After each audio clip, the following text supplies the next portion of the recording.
Айгерим онлайн дүкөндөн арзан баада телефон алганы жарнама көрдү. Буйрутма бергенден көп өтпөй менеджер деп чалып, картасынын номерин, андан кийин телефонуна келген СМС кодду сурашты. Эч нерседен шектенбеген кыз баарын айтып берди. Көп өтпөй телефонуна 500 000 сом которулду деген билдирүү келди.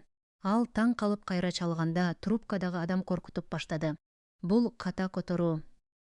Тезинен кайра кайтарбасаңыз, укук коргоо органдарына кайрылабыз, сот ишин козгойбуз.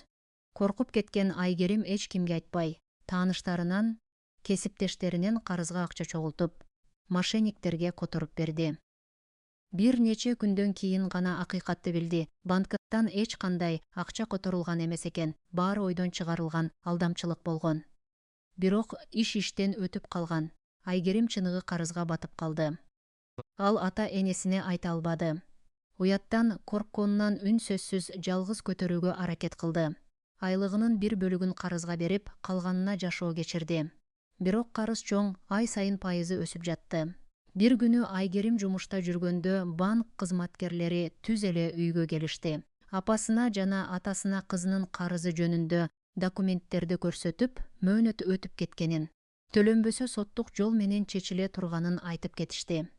Кечинде Айгерим жумуштан келгенде апасы аны эшиктен эле тосуп алды. Ачуусу канган, көзүнөн жаш чыккан бойдон: "Сен эмне кылдың?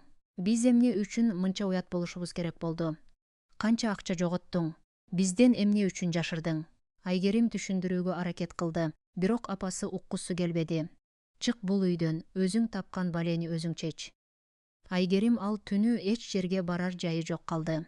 Досунун үйүндө бир нече түн жатты. Кийин арзан ижарага бөлмө таап көчүп чыкты.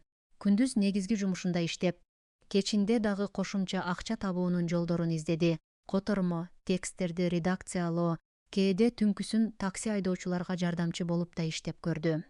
Бирок карыз тез эле кыскарбады. Ай сайын эмгек акысынын дээрлик баары пайызга кетти.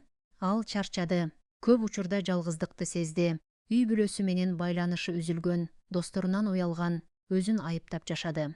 Бир түндөрү баары бекеринен деп ойлоп, кайра токтоп, эрте менен турат да, дагы иштейт, анткени башка жол жок эле. Айгерим азыр деле карызынан толук кутула элек. Бирок ал бир нерсени так түшүндү. Экинчи жолу эч кимге картасынын маалыматын, СМС кодду айтпайт жана эч качан жалгыз кыйынчылыкты көтөрбөйт. Жардам сурай билүү да күч экенин билди.